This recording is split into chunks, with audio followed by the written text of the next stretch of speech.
திடீர்னு எப்படி வயிறு வலி வந்தது? வயிறு வலி என்ன மெசேஜ் பண்ணிட்டா வரும். இவரு இந்த தடயவில் நிபுணர் ஒருத்தர் ஃபாரன்சிக் எக்ஸ்பர்ட் அந்த கையை பிடிச்சா வைப்ரேஷனை கண்டுபிடிச்சாரு. சும்மா சமாளிக்காத, உண்மையை சொல்லு. உன் அக்கா மாசமா இருக்காளா? காய்கறி விலை ஏறுது, பெட்ரோல் டீசல் விலை ஏறுது, பூமி வெப்பமயமாகுது. பூமி வெப்பமயமாகிறதுக்கு இதுக்கு என்ன சார் சம்பந்தம்? 13 மாசம்.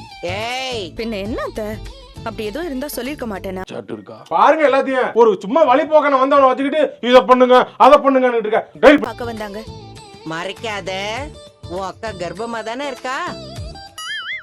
போடா போடா, கல் எடுத்து மண்டைய உடைச்சிடும்டா. போயிடுறா. உன்கிட்ட கேட்டு பிரயோஜனம் இல்ல, நான் வீட்டுக்கு போய் அவங்கள கவனிச்சுக்கிறேன். அத்தை அத்தை வந்தா வந்துருச்சுல, இந்த வந்துட்டாங்கல்ல. என்னடா உங்களுக்கு வேற வேலையே கிடையாதா? ஒரு நல்ல நாள் பெருநாள் வந்துச்சுன்னா உடனே ஒரு சின்ன இவன் அங்கேயும் இங்கேயும் நடந்து தரையை தேய்ச்சிட்டு இருக்கான். பாஸ் டென்ஷனா இருக்காரா? ஏன் அப்படி டென்ஷன் ஆகுற நீனு?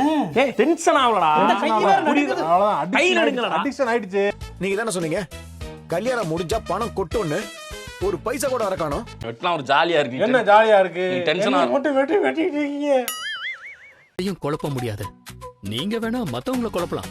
அவன் எப்பவுமே அதை பண்றதானே சார். தெரியல, நான் என்ன பத்தி உனக்கு எதுவுமே தெரியாது இல்ல. அவன் பேன் யாரு, எத்தனை வருஷமா பேனா இருக்கான்லாம் தெரிஞ்சு வச்சிருக்கேன். கல்யாணம் பண்ணது மட்டும் வீட்டுக்கோ இல்ல ரோகிணிக்கோ தெரிஞ்சதுன்னு வச்சுக்கோங்க, என்ன தூக்கி ஜெயில வச்சிருவாங்க. என்னாச்சு மாப்ள?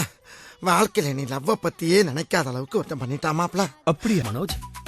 இப்போ உங்க ஜாதகத்துல ஜெயிலுக்கு போற மாதிரி எந்த ஒரு யோகம் இல்லையா? என்ன ஒதுக்கிட்ட நட்பு வேணாம் நீ உதறி தள்ளிட்ட. டேய் டேய் நட்பை நீ தூசியா தட்டி அனுப்பிட்ட. அப்படியே நீ